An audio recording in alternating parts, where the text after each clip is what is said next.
हरिओम.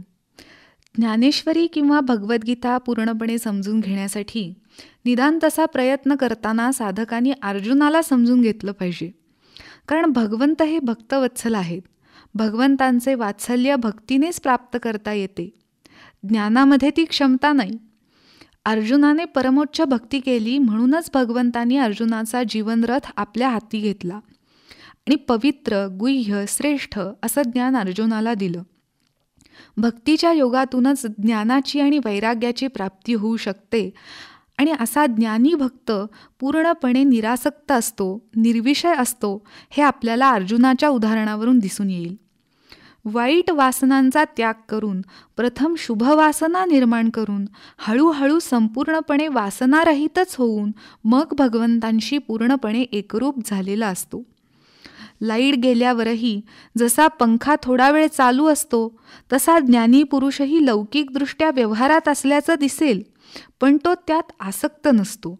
हे घडून येण्यासाठी देवाची तीव्र भक्ती घडावी लागते आणि या तीव्र भक्तीतच प्रतीक म्हणजे अर्जुन. भक्तिप्रेमाने आणि सेवेने सद्गुरूंना प्रसन्न करून घेणे आणि निस्संशय होण्यासाठी निर्माण होणाऱ्या शंका विचारून गुरूंनी सांगितलेली साधना आणि उपासना निष्ठेने केली पाहिजे. माऊलींचं म्हणणं असं आहे की गाय आपल्या वासरासाठी पान्हा सोडती, पण ते दूध सर्वांना उपयोगी येतं. तसं कृष्ण नावाच्या गोमातेनी अर्जुनरूपी वत्सासाठी गीतारूपी ज्ञानामृताचा पान्हा सोडला आणि मग सर्वसामान्यांनाही याचा लाभ व्हावा म्हणून माऊलींनी तो आपल्यापर्यंत आणून आईच्या ममतेने स्वहस्तेने पाजवला.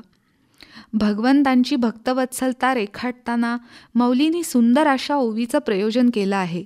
ते म्हणतात, पायीकू पाठीसी घातला आपण पुढा राहिला, तेणे पांचजन्यू आस्फुरिला अवल्याची.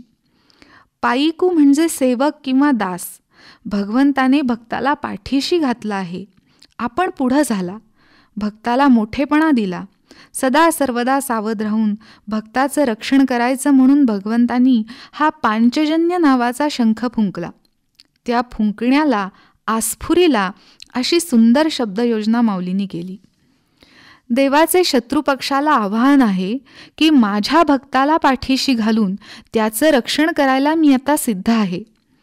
अशा युद्धजन्य परिस्थितीत आपल्याला कोणाकोणाशी लढायचं आहे हे सत्य दृश्य पाहावं या हेतूनी स्वपराक्रमावरचा विश्वास आणि भगवंतांचा मी आहे, त्याने माझा स्वीकार केला आहे, ही दृढ श्रद्धा या बळावर अर्जुन आपला रथ युद्धभूमीच्या मध्यभागी घेण्यास भगवंतांना विनवतात.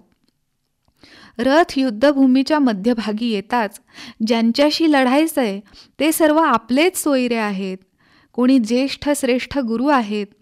या सर्वांना मारून राज्यारूढ होण्यापेक्षा संन्यास बरा असा विचार अर्जुनाच्या मनात आला.